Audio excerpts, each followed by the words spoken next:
It was the house I'll never forget. I was 10 when we moved in. It was huge, old, and had that unsettling vibe. You know, the kind of place that felt like it was hiding something, but no one would tell you what. My room had this massive closet. The door creaked every time you opened it, and it always had that damp, mildew smell. My mom would always tell me it was just a storage closet, but I knew better. I could feel it. Something was wrong. One night, after I went downstairs for a drink of water, I returned to my room and froze. The closet door was slightly open. I was sure I had locked it earlier. My heart was racing. I could hear the wind howling outside, but then I heard something else, a whisper. Barely audible, but unmistakable. It was coming from inside the closet. I was paralyzed, my hand trembling as I reached for the doorknob. The cold metal sent a chill through me. I opened the door just a crack, and the gust of freezing air that hit me almost knocked me off my feet. And then I saw it, a shadow. Not a person, but a dark, misty form moving swiftly across the floor. Before I could scream, it vanished into thin air. I ran straight to my parents' room, but they told me I was just dreaming. But it didn't feel like a dream. The next day, the closet was locked, and there was nothing there. But when I stood inside, the air was still cold. I never went near that closet again.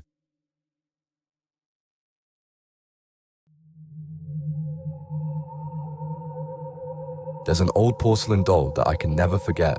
My grandmother gave it to me when I was young, telling me it was a special gift. The doll had lifelike eyes, and its stare made my skin crawl. But my grandmother insisted it would bring me good luck, so I kept it. One night, after a long day, I went to bed early. The doll sat on the shelf across the room. Everything seemed normal until I woke up in the middle of the night. I felt something was wrong. The doll was on my bed. I thought I must have moved it, but I couldn't remember. I put it back on the shelf and tried to forget about it, but the next night, it was back on my bed again.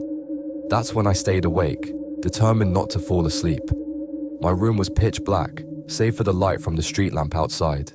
I kept my eyes on that doll, and then I saw it. The doll's head slowly turned. Then it smiled, a twisted, cold smile. I screamed and threw it across the room, but when I looked back, it was on my bed again. It didn't matter where I put it, it always ended up there.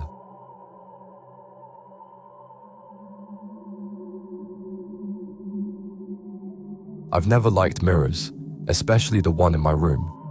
It was huge, stretching from floor to ceiling, framed in dark, intricate wood. My parents thought it was a nice feature, but to me, it always felt wrong. After a few weeks, I started seeing something strange. Every time I looked in the mirror, I could see someone standing behind me.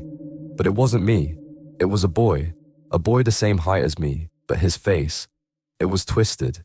His eyes were dark, lifeless, and that grin, it mocked me.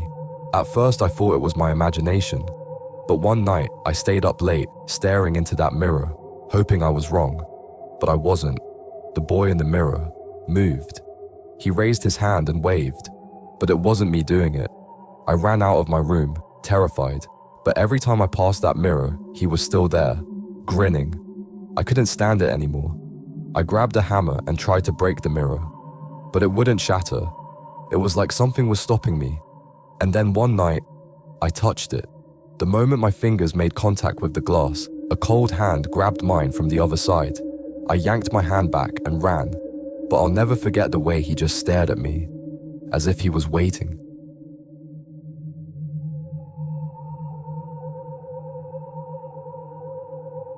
There was this old oak tree near my house that no one really talked about. But we kids, we had our stories. They said that if you stood under it at night, you'd hear whispers. The tree was cursed, they said. I didn't believe it, not until one night when I decided to test it for myself. The moon was full, casting an eerie glow. I stood beneath that tree, my breath forming clouds in the cold night air, and then I heard it. Max. There was no one around. Maybe it was the wind. But then I heard it again, louder. Max, come closer. I didn't move. My heart was pounding. The whispers got louder, almost frantic, brushing against my skin, sending chills down my spine. Suddenly, I felt a cold hand grab my shoulder from behind. I spun around, but no one was there. When I turned back to the tree, it was silent again. I ran home, never looking back.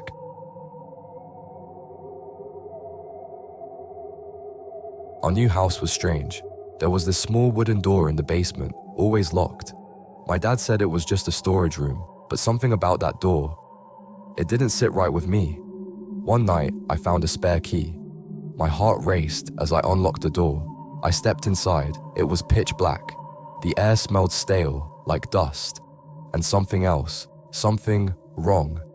I flipped the light switch, and when I saw the walls, I gasped. They were covered in old photographs, but the people in them, they were twisted. Their faces were distorted, like they didn't belong there. That's when I heard it, a soft whisper behind me. I turned, and standing there was a man, but his face was hollow. I couldn't scream. I couldn't move. I ran out of that room so fast, I slammed the door behind me. The next day, I checked. The door was locked again. The room was empty, but I know what I saw, and I'll never go back down there.